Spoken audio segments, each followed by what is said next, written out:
अगर आपको 10 लाख रुपए की जमीन खरीदनी है तो लगभग आपको 11 लाख रुपए अपने पास तैयार रखने होंगे, क्योंकि लगभग 1 लाख रुपए का खर्चा तो स्टैंप का ही आ जाएगा। पर क्या किसी राज्य में ये टैक्स कम होने वाला है? क्या स्टैंप की कॉस्ट अब कम आ जाएगी? क्या हाल ही में किसी राज्य सरकार ने स्टैंप को लेकर कोई नया बिल पेश किया है? क्या खास है इस बिल में? इस बिल की तर्ज पर ही क्या और भी राज्यों में स्टैंप ड्यूटी के दामों में कमी देखी जा सकती है? आइए इस बिल के बारे में, उससे जुड़े प्रावधानों को विस्तार से समझेंगे इस वीडियो में। ये वीडियो एंड तक देखना आपके लिए बहुत जरूरी है। Hello and welcome to money 9, मैं हूँ मीनू शर्मा। तो सबसे पहले बात करते हैं कि आजकल हर कोई गोवा कर रहा है। आखिर ऐसा क्या हो गया गोवा में? तो बात यह है कि गोवा सरकार ने विधानसभा में एक नया बिल पेश किया है जिसका नाम है द इंडियन स्टैंप बिल 2025। सरकार का कहना है कि इस बिल का मकसद है, जब कोई व्यक्ति अपनी प्रॉपर्टी को मॉर्गेजेस रखता है तो उसका जो पोजेशन है वो नहीं देता, तो उस पर लगने वाली स्टैंप ड्यूटी को कम करना, और जो लोग ट्रस्ट बनाते हैं उन्हें ट्रस्ट डीड को रजिस्टर करवाने के लिए इनकरेज करना है। सरकार का ऐसा मानना है कि इस बिल की वजह से सरकार के रेवेन्यू में कुछ कमी हो सकती है, पर इसका गुड इम्पैक्ट लॉन्ग टर्म में दिखाई देगा। आप जान लेते हैं कि इस बिल का मकसद क्या है। तो सरकार ने इस बिल के जरिए मॉर्गेजेस और ट्रस्ट से जुड़े कागजात पर लगने वाली स्टैंप ड्यूटी को रैशनल और आसान बनाने की कोशिश की है। अगर कोई व्यक्ति संपत्ति को मॉर्गेजेस रखता है पर उसका पोजेशन अपने पास रखता है, तो ऐसे में स्टैंप ड्यूटी अब सिर्फ 1000 रुपए ही देनी होगी। इसके अलावा अगर मॉर्गेजेस लैंड के साथ कोई दूसरी जमीन भी ऐड हो जाती है, तो ऐसे में दूसरी जमीन को ऐड करने के लिए बस 500 रुपए की ही स्टैंप ड्यूटी लगेगी। इसके अलावा कुछ विशेष कानूनों जैसे कि लैंड इंप्रूवमेंट लोन एक्ट 1883 और एग्रीकल्चर लोन एक्ट 1884 के तहत जो लोन लिए जाते हैं उनके ऊपर स्टैंप ड्यूटी नहीं लगेगी। जी हाँ, तो इस तरह से ये जो गोवा में ये जो बिल है इस पर थोड़ा सा संशोधन किया गया है, ऐसा बिल पारित किया गया है। इसके अलावा कुछ और खास मामलों में भी स्टैंप ड्यूटी को छूट दी जाएगी। जैसे अगर ट्रस्ट धार्मिक या फिर चैरिटेबल काम के लिए बना है तो स्टैंप ड्यूटी को कम किया जाएगा और उसे हर 500 रुपए पर 10 रुपए का स्टैंप ड्यूटी देना होगा।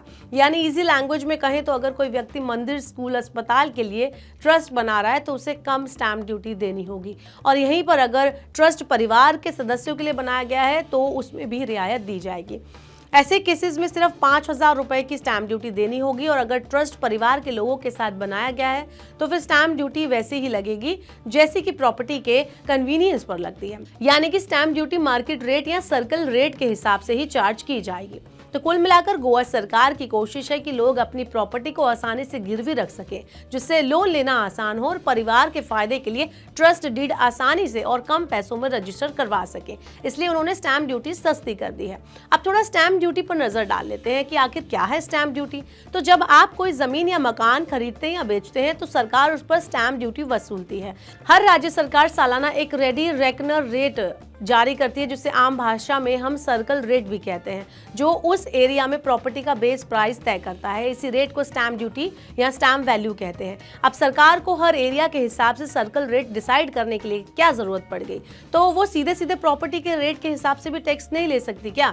तो बात यह है कि पहले लोग टैक्स बचाने के लिए प्रॉपर्टी की कम मूल्य को दिखाकर उसे बेच देते थे, और कुछ लोग जानबूझकर रजिस्ट्रेशन की कीमत कम रखते थे और बाकी पेमेंट कैश में करते थे। इसी गड़बड़ी को रोकने के लिए इनकम टैक्स विभाग ने सर्कल रेट का नियम बनाया, जिसमें अगर आपने अपनी प्रॉपर्टी की रजिस्ट्री में कम दाम दिखाया है और वो दाम स्टैंप ड्यूटी वैल्यू से कम है, तो भी इनकम टैक्स वाले ये मान लेंगे कि आपने प्रॉपर्टी स्टैंप ड्यूटी वैल्यू के बराबर बेची है और आपको उतना ही पैसा देना पड़ेगा और उतना ही पैसा आपसे लिया जाएगा। इससे सरकार ने कैपिटल गेन पर लगने वाले टैक्स की चोरी को कम करने की कोशिश की है। अब बड़ा सवाल यह है कि क्या और भी राज्य ऐसा कर सकते हैं? तो आपको बता दें कि संविधान के 7th शेड्यूल के मुताबिक लैंड एक स्टेट सब्जेक्ट है, यानी इस पर कानून बनाने का अधिकार राज्य सरकार का है। लेकिन कुछ खास सिचुएशन में केंद्र सरकार भी जमीन पर कानून बना सकती है, और अगर केंद्र और राज्य के कानून में टकराव हो तो केंद्र का कानून ही प्रिवेल करेगा। इसके अलावा संविधान में प्रॉपर्टी राइट्स फंडामेंटल राइट नहीं है, पर आर्टिकल 19 के तहत नागरिकों को संपत्ति खरीदने, रखने और बेचने का अधिकार है। तो वहीं आर्टिकल 31 के तहत सरकार किसी की संपत्ति को सार्वजनिक हित में मुआवजे के साथ ही ले सकती है।